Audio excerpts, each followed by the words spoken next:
Hey everyone, how you doing today? My name's Kirsty, aka Beth Bookish, and on today's Bookman's video, I'm talking you through all of the 2025 releases that I am currently aware of that I am excited about. I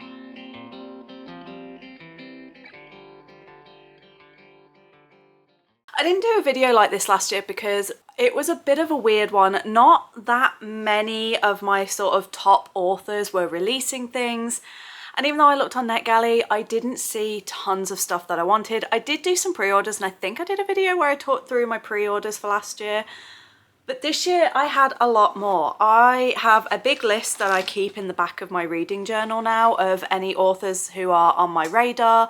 And in the past year, quite a lot of new names have been added to that. So we've got the staples like Nalini Singh, Sebastian de Castell, V. Schwab, but I've also added authors such as Laura Wood, Adrienne Young is now on there, Julie Kagawa, Tara DeWitt. All sorts of new authors have been added. If you've been around my channel for a while, you may remember that last year or 2 years ago now nearly, I did a video on my favourite authors. And it was like, there were a few people who were authors who I believe could become favourites, who now have, and sort of like that. So I will be doing an updated one of those during the next year. But for now, I have a big list of dates and pre-orders. Some of these are pre-orders that I've pre-ordered. Some of them are just ones that are on my radar. So I'm going to kind of split this into two.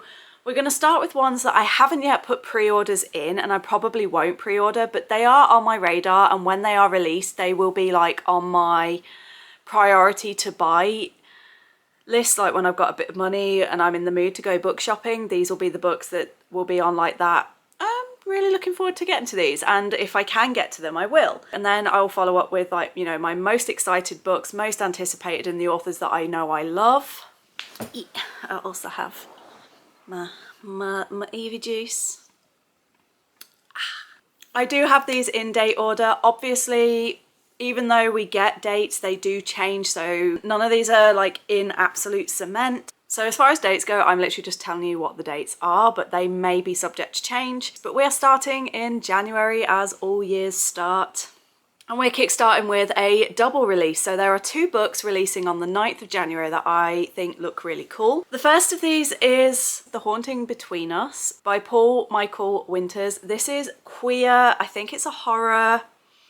It sounds really, really good. It says Heartstopper meets the haunting of Hill House in this queer coming of age romance and ghost story. It's basically, you've got these two guys. One of them moves into a haunted house and the other one lives near the haunted house and knows that it's haunted and is kind of like, I should really warn them, but also that guy's kind of a bully and I don't really want to interact. But the haunted house ends up pulling the two of them together and they end up trying to, you know, get rid of the ghosts together and the evil entity, and that inevitably draws them together and there's going to be a romance. So especially as I've realised I'm really enjoying these kind of like creepy gothic fantasy, so I'm like, maybe I should give horror another go. So that is definitely on my radar for the horror goal. And then the other book that is coming out is called This Feast of a Life by the author Cynthia So. This one is another queer one. It's another LGBT release, which is great. There are so many on here that I have that are LGBT. It's fantastic. And it's one that is centered around food and Asian cooking, but both characters are kind of on this journey of finding themselves. One has just come out as non-binary and is settling into this new life as a non-binary person and realizing that they feel like themselves for the first time ever. On their journey of this and settling into their new life, they set up a food blog and they're going around blogging all about these like home cooking places and sharing their passion for cooking and good Asian cuisine. And then we have our second character whose mother died a year ago. The kitchen that she used to run has just sort of faded into nothing. Her and her dad have got this really broken relationship. And when she sees the blog, she finds herself inspired by it and it starts the spark of something and reignites her love for cooking. And I imagine the two, I don't know if it's going to be a romance. Oh, it says here, the blog and its writer spark something in Valerie. Could she have found a recipe for happiness? So I imagine this is going to be one that's going to be so cute and wholesome and I'm probably going to cry. No one's going to be surprised, right? Then, keeping in with the theme of Asian cooking and Asian inspired books, we have another one, but this time it's a YA contemporary that I will be taking a chance on, which is Bingsu for Two by Sujin Witherspoon. And this one is basically like this lad has just sort of basically blown his life up in the past week, dumped his girlfriend, decided not to go to college, yada yada yada, ends up getting a job at this Korean sort of cafe, coffee shop, where he meets this other girl who is kind of everything he is against. Like, she's got green hair, she's got an attitude, she's grumpy, uncaring.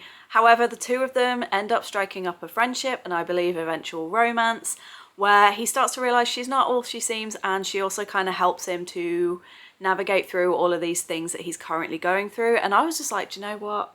I really loved Fake Dates and Mooncakes this year.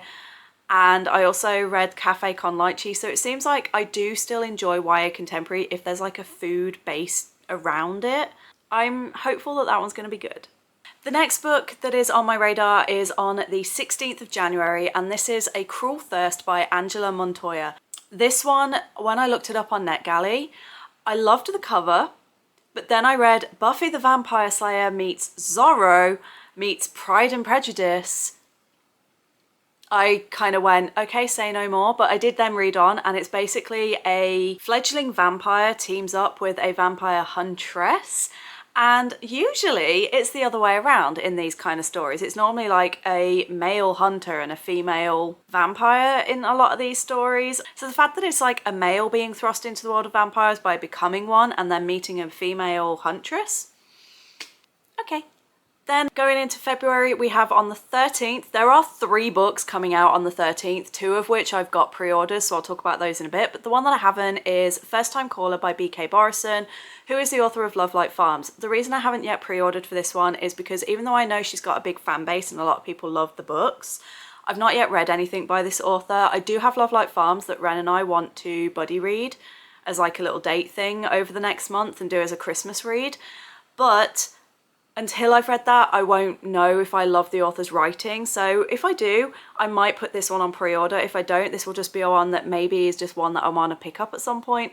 But this one is set in Detroit, I believe. I could be wrong, but I'm sure it's Detroit. He is a radio host for a kind of, you know, love letter, love confessions type thing where people call in and talk about love.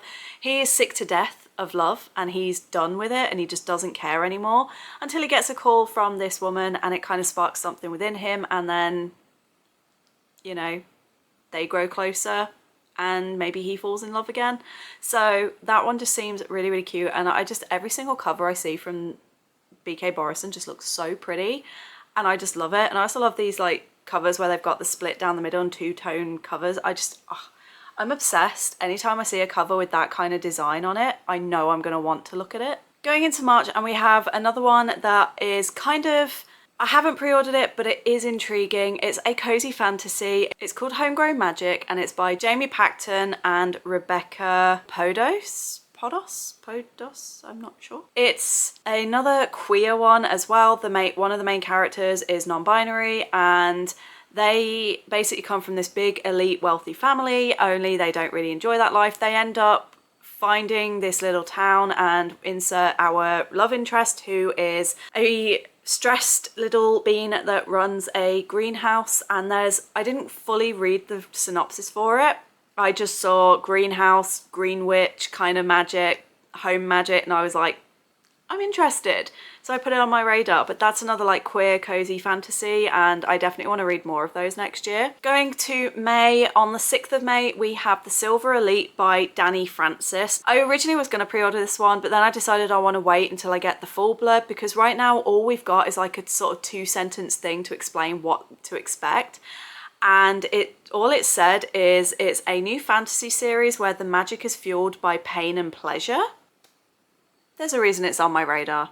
Okay.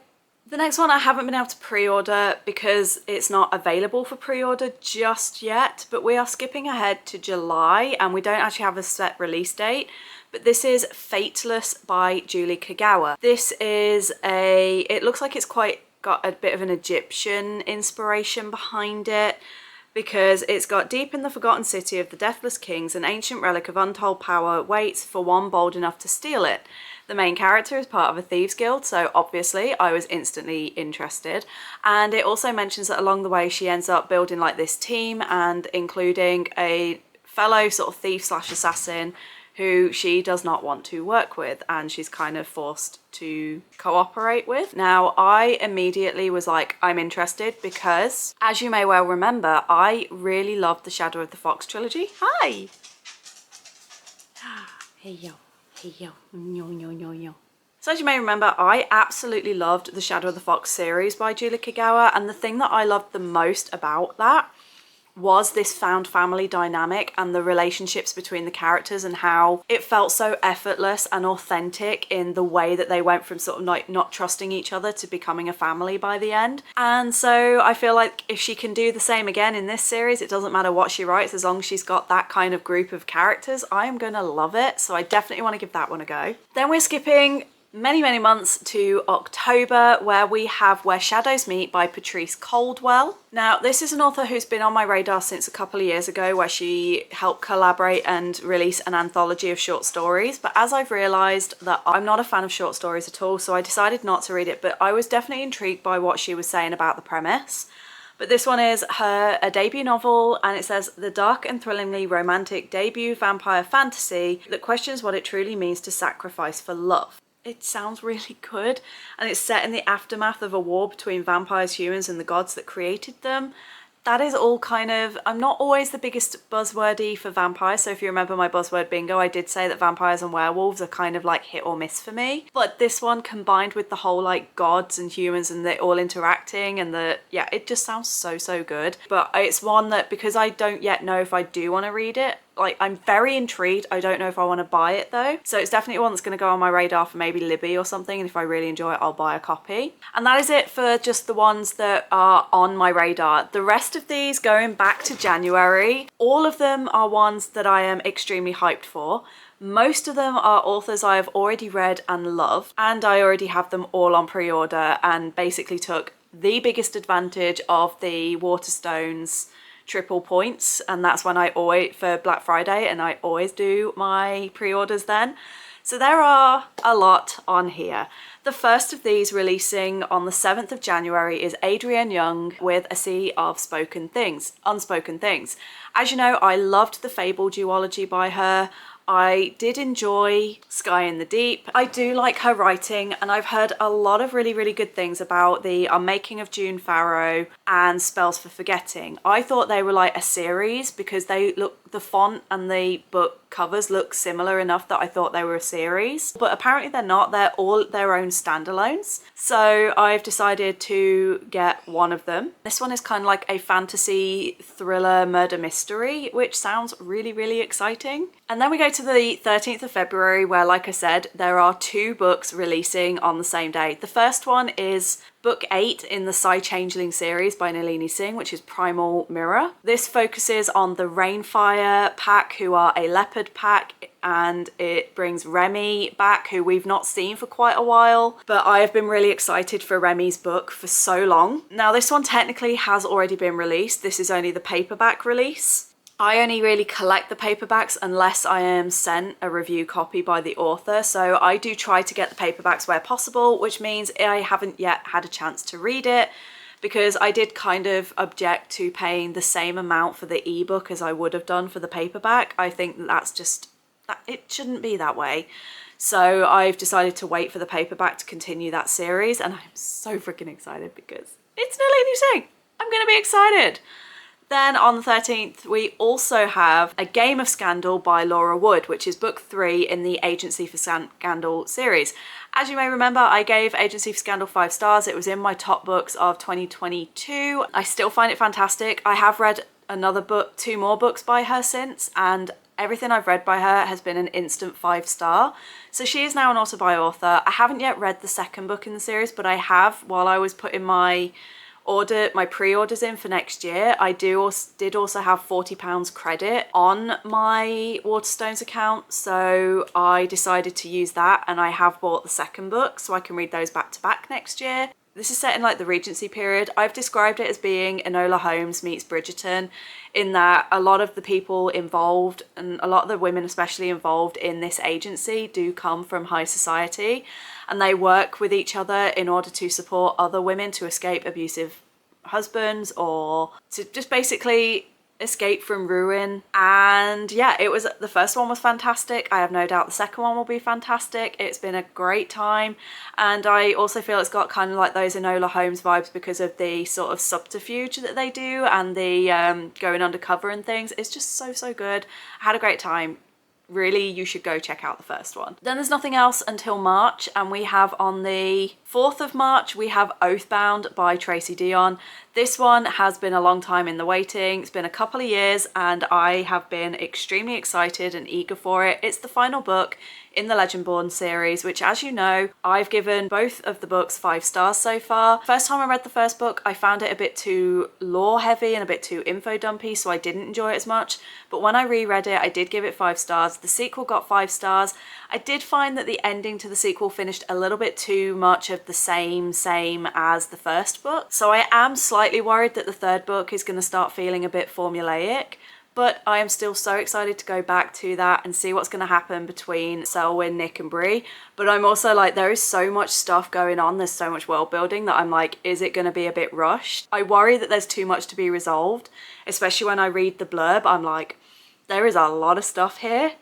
I hope it just works out okay. But I am so freaking excited, and it is one of my, I would say it's in my top 5 most anticipated for next year. Another one that I'm really excited for, that I've never read anything by this author, and it's another one that's going into my trying out horror and seeing if it is a genre that I might enjoy. And after having read What Moves the Dead, I kind of got a snippet of body kind of horror, and I thought maybe I would enjoy it. And like plant horror is They Bloom at Night by Trang Tan Tran. And this is one where there's been an environmental event, the city has become submerged, and the main character's mum thinks that everybody has become like these sea creatures. The leader of the town is like, hey, you've got to, like, people are being drowned and murdered. It's now your job to go and find out what's going on.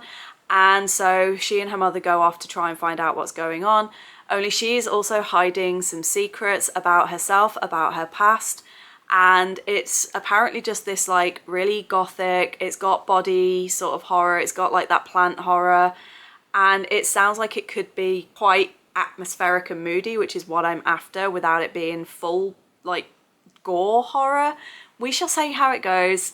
I might be okay, I might not, but I have pre-ordered it because the cover, say no more, this was just incredible. And I was just like, this is going to be a contender for cover of the year next year, absolutely. We then skip to April, where we begin with Boys with Sharp Teeth, and I did not write the author name down because I am smart. This one grabbed me because it said that it's for fans of the Raven Boys, and you can tell because it says that she's like grown up in the shadow of this private elite academy, and she ends up being pulled into this circle with these guys who are like the elite guys, kind of like, you know, Gansey and the Raven Boys. But instead of the Raven Boys, where Blue ends up sort of working with them to sort of uncover this mystery, instead her sister was killed on the campus, and she's now infiltrating it as a student in order to find out, and that's how she gets involved. And there's other stuff going on, and she helps uncover secrets and things within the school, and along the way kind of falls for, I don't know if she falls for both or she just falls for one. I think I did read somewhere that it's polyamorous.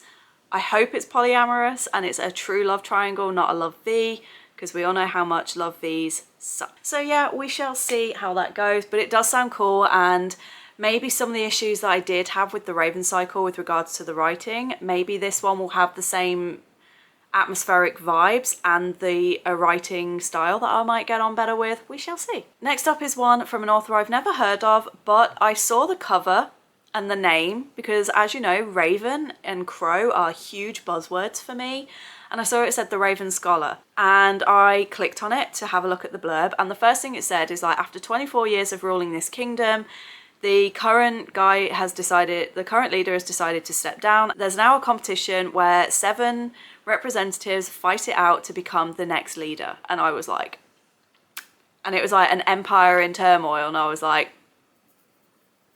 yeah, definitely for me. One of them ends up being killed before the competition even starts, which raises the stakes even more. And they all also have these abilities where they're related to different animals. So they've got like an ox, a tiger, a raven, and it said that there is a dragon one, but that doesn't get revealed until the competition's already started, like who the dragon is. And it just sounded so good. I was like, okay, I'm taking a chance and I'm just going to pre-order it. Again, it was predominantly cover drawn. Like they say, don't judge a book by its cover, but that's literally what the cover is there to do. And it sucked me in. So let's hope that I love it. Jumping into May, we have the first of Nalini's new releases for next year, because obviously, like I said, Primal Mirror technically came out this year, and it's just the paperback release. So this is the first of the actual 2025 releases, and that is the Guild Hunter series book, Archangel's Ascension. I haven't yet read the one before it, but based on the cover, the fact that it is Ilium and Aiden, those of you who have read the series, you know, and I know what's coming, and it's making me wonder if there's now been a big time jump, and I'm not really sure if I'm a fan of that. And it's one of the reasons that I did kind of stop reading Guild Hunter for a little while, partly because I wanted to catch up with Psy Changeling because there were so many more books in that series, but also because I kind of realized that the Guild Hunter was starting to do more and more time jumps, and I just wasn't ready to let go of those characters before we jumped. I'm a bit nervous about that, but that book is going to be emotional damage incarnate, and I am staying away from it for now because I'm not ready. We haven't got an exact date yet, we just know it's in May. Then on the 20th of May, we have a new author that I've fallen in love with in 2024, which is Tara DeWitt. I read Rootbound and I've read The Co-op, and I really loved both. And when I looked to see if she had anything out next year on the 20th, she has a book called Left of Forever. I'm not normally a big second chance romance fan, but this one does sound really good. It follows a couple who, as teenagers, they were together, they had a child, they got married while they were still teenagers. They then separated, they've gone their separate ways, and now their son is going to college. And so when they've dropped him off, he then suggests, well, instead of taking the short route home, why don't we do a long route and rekindle and see if maybe we've still got something there. And so it's not really a book that I would typically pick up, but because I have enjoyed two other books by this author, and one of them was a second chance romance, I'm really prepared to give it a try, and it does sound quite sweet and wholesome. And I like this idea that they were teenagers when they were originally together. That might add a different element to it. It's not just like it's only been a couple of years, it's been a long time, and they've stayed friends into adulthood. So I think it could be really lovely, and I definitely want to read that one. Moving into June, and we have one of my top 5 most anticipated, and that is Bury Our Bones in the Midnight Soil by V.E. Schwab. This one kind of gives Addie LaRue vibes, and I think it's going to be one that's a little bit more on like her speculative side of writing, and has that kind of more, it's hard to describe because Addie was just such a beautiful book. And I feel like this one's going to fall into a similar sort of category where people are going to probably expect one thing and then be disappointed. But as someone who loved Addie, I'm expecting similar writing, and it's a little bit more lyrical. And so for this one, we are following 3 women in different times. We have Santo Domingo de la Calzada in 1532, London in 1837, and Boston 2019. 3 young women, their bodies planted in the same soil, their stories tangling like roots. One grows high, one grows deep, and one grows wild, and all of them grow teeth. Say no more. It's also kind of giving me Wayward vibes by Amelia Hart, where you got the 3 storylines and it's like 3 witches from the same family and like their story. So I feel like based off books that I've read that have kind of a similar concept, and the fact that I loved Addie, I think this one's going to be a huge hit for me. And obviously I pre-ordered it the day she announced it, and I've got the Waterstone special edition of it coming because I was just like, gimme, gimme, gimme, gimme, gimme, gimme, gimme, gimme, gimme, gimme, gimme, gimme, gimme, gimme, gimme. So yeah, I'm really excited about that. And then the next one that is also on the 10th of June is 6 Wild Crowns by Holly Race. I have only read one book by Holly Race. I gave it 4.5 stars, and she traumatized me enough that I'm now too scared to read the rest of the trilogy. And that was the Midnight's Twin series. This one is a historical one, so it's like a historical fantasy where it's inspired by the wives of Henry VIII. And it says the 6 wives as you've never seen them before. So you've got Anne Boleyn, who's willing to start a war. You've got, I think, Jane Seymour, who's secretly an assassin. And it's basically taking all of those real women from history and putting them into a fantasy setting and putting them on that backdrop. And so it's kind of like a historical fantasy mix. I'm not always a fan of that, but I really did love Holly's writing. So I'm definitely intrigued, and I have put an order in because, again, the cover is pretty. And I have always loved, like, been fascinated by the story of Henry VIII's wives. And I've always kind of wondered, you know, he married 6 women, but their stories rarely get told, or we only get told one tiny piece of it. And so could be really interesting, and I am looking forward to it. Then we have the second 2 of 2 for Nalini and her releases. We have the next Psy Changeling, which is called Atonement Sky. We know nothing beyond that right now. We don't even know like who the kind of focus is going to be on. I'm really kind of hoping that we go back to the Psy, because we've had sort of 3 or 4 in a row now where we've gone back to predominantly Changeling packs. So it would be nice to go back to the Psy, sort of like maybe the Arrows a little bit more, and go back to their side of things. But the way the story's going, I'm not sure it will just yet. But I'm also really hoping we eventually get a Nikita Duncan story, because that is a story that is desperately needing to be told. But I don't, again, know yet whether we are at the right part for that. But that is definitely one on my radar. As is another Laura Wood, who released one in February, and then she has an adult novel coming out on the 3rd of July called Let's Make a Scene. This is a companion novel to Under Your Spell, which is one of my favourite romances, if not my favourite romance of all time, like my favourite hetero romance of all time. It's got characters that did appear in that book, and we're now focusing on them. And it's basically 2 sort of actors who've never really worked well together, who are forced to work together on this set. And so I think there's like a fake romance in there. And they're basically like, right, let's just make everyone think that everything's great, because everyone's saying, oh, these 2 can't work together, and they're like, let's prove them wrong. Only, you know, fake dating, they're gonna fall for each other. And with how well Under Your Spell was written, I am so excited for this. It's basically, at this point, Laura Wood could just release anything, and like V.E. Schwab and Nalini Singh, I will read it, and I won't even consider any other options. Then in August, we again don't have a set date, and unfortunately the book's not ready to pre-order yet, but the second it is, I'm pre-ordering it. We have Vanessa Len with Once a Villain, which is the 3rd book in the Only a Monster series. And as you know, I love that book. I gave it 5 stars. I met Vanessa Len just a few weeks ago, and she signed my copy of it. It was such a magical moment, and I can't wait to continue the series. The only reason I haven't read book 2 yet is because I wanted to wait until we had a release date for the 3rd one. So now that we know it's in August, I'll probably buy it early next year and get that read so I can get prepared for it.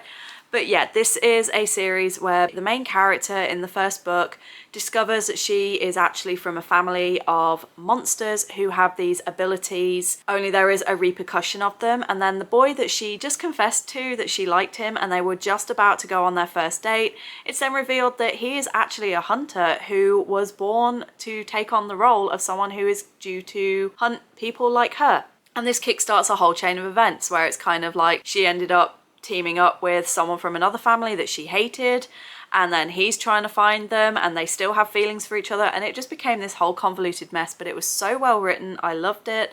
And so yeah, this is the finale of that series, and basically if book 2 and 3 are as good as book 1, it's gonna be great. 11th September is the one and only manga that I've pre-ordered. So I've pre-ordered Spy Family volume 14 by Tatsuya Endo. Am I at 14 in my reading? No, I'm only at volume, I think I need to start volume 10. I've read up to 9, so I'm still a few behind, but I will catch up pretty quickly. If you don't know what Spy Family is, you've basically got a spy who is currently living in the country that he's spying on, and one of the missions he is told is to gain info on a politician for the other country, and the only way he can do this is to get married, have a child, because this politician only ever socializes and is only ever seen in public when he goes to specific events at his son's school.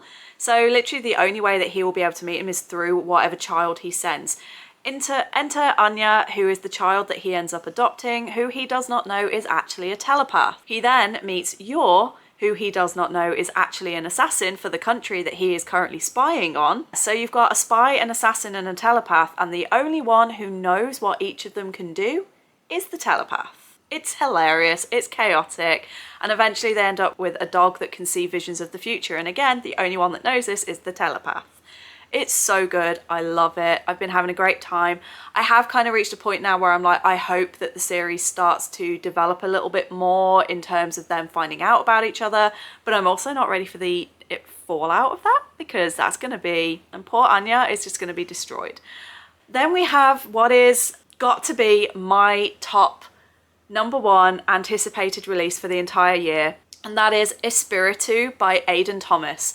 This releases on the 16th of September, and it is the sequel to The Cemetery Boys. It's going to be so good. And we basically, where last time, even though Julian was a main character, the primary character, I would say, for that story and the POV that we got was Yadriel. This time, the POV is going to be on Julian, and it's reflecting on the events of Cemetery Boys. And I can't say much because I don't want to spoil it for anyone that hasn't read it. But essentially, after what he goes through Cemetery Boys, he now has some repercussions of that, and he notices something with one of his friends, Luca, who, again, if you remember the book, you know a little bit about his backstory, and he picks up on this, and he now is trying to sort of, save Luca. And he obviously needs Yadriel and Maritza and a new character that they're bringing in, whose methods are not fantastic and make him a little uneasy. But we are getting a lot more from Julian's side of things, and I'm really, really, really excited for that, because also it's going to be set a little while after Cemetery Boys, so we're going to have them in an established relationship, and it's just going to be so lovely to watch, and I can't wait. And it's going to probably make me cry, because every single Aidan Thomas book so far has made me cry, but I'm here for the emotional fallout. Aidan announced it like 2 years ago, and I've just been so desperate ever since to see when it's coming out, and now we have a date and a cover and a blurb, and so excited. And then we only have 2 more. Both are in November. The 4th of November, we have The House Sophia by Marissa Meyer. Now this one is because it's the author rather than the book. I absolutely adored the Lunar Chronicles. I do still have to get to the Cursed and Gilded duology, and I also have the first of the Renegades books that I want to get to, but I loved her writing style, and so when I saw that she was continuing with the fairy tale retellings, and this time it's Bluebeard, who isn't like the most well-known fairy tale, so I'm really looking forward to it, because the story of Bluebeard is that he kind of takes a wife and then kills her, so I'm intrigued to see where she's going to go with that story and where the focus is going to be on. But again, it's not one yet that I've seen a blurb for. I just saw that it's her take on the Bluebeard fairy tale, and I was like, fairy tale retellings, Marissa Meyer, gonna pre-order. And then our final one for the year is another one of my top 5, and that is the next book in the Court of Shadows series by Sebastian de Castell, called Our Lady of Blades. This comes out on the 6th of November, and as said, it's the second book in the Court of Shadows, which is the follow-on series of the Greatcoat, set sort of 50 or so years in the future. And so yeah, I can't say anything about this, not only because I won't look at the blurb, because I've not yet read the books that come before it, but also I don't want to spoil anything for you guys, but also it's just Sebastian de Castell. It's an auto buy. As soon as I see that he's got something coming out, it's now going to go in my basket. So there you have it. Those are the books that I am most looking forward to currently next year. Obviously there's going to be other books released and announced that I will probably halfway through the year do like another, like, here's the rest of the books for the rest of the year. But I feel like this year, where I didn't have so many, next year I have got tons that I'm really excited for, and it's going to be a fantastic year for releases. I'm going to leave it there. Thank you so much for watching. Let me know in the comments, are any of the books that I've mentioned here also on your radar? If not, have I mentioned any that are now on your radar? And are there any books that I haven't mentioned that you are excited for? In the meantime, I hope you're all good. I hope you're staying safe. Don't forget to check out my Patreon, which is always linked below, and I will see you on the next video.